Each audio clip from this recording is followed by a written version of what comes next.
নির্বাচনে কারচুপি হলে জামায়াত ক্ষমতায় আসবে, বাংলাদেশে নিযুক্ত ভারতের সাবেক হাইকমিশনার ও বর্তমান রাজ্যসভার সদস্য হর্ষবর্ধন শ্রীংলার এমন মন্তব্যে তীব্র নিন্দা ও প্রতিবাদ জানিয়ে বিবৃতি দিয়েছে বাংলাদেশ জামায়াত ইসলামী।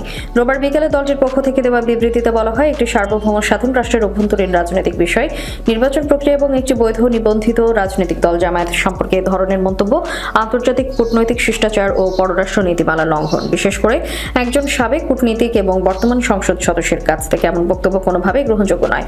হর্ষবর্ধন শ্রীংলা জামায়াত সম্পর্কে যে মন্তব্য করেছেন তা উদ্দেশ্য প্রণোদিত, তথ্য বিকৃত এবং রাজনৈতিকভাবে পক্ষপাতদুষ্ট।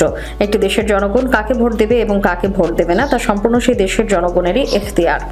কোনো রাজনৈতিক দল কি পরিমাণ জনসমর্থন পাবে তা নির্ধারণ করার এখতিয়ার কোনো বিদেশি রাজনীতিবিদের নেই।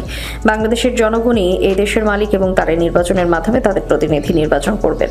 বিবৃতিতে আরো বলা হয়, বাংলাদেশের নির্বাচন কিভাবে হবে কিংবা দল কত ভোট পাবে এ ধরনের মন্তব্য করে তিনি বাংলাদেশের গণতান্ত্রিক প্রক্রিয়াকে প্রশ্নবিদ্ধ করার পাশাপাশি প্রতিবেশী দুই দেশের মধ্যে বিদ্যমান কূটনৈতিক সৌহার্দ্য ও পারস্পরিক শ্রদ্ধার পরিবেশ পূর্ণ করার চেষ্টা করেছেন।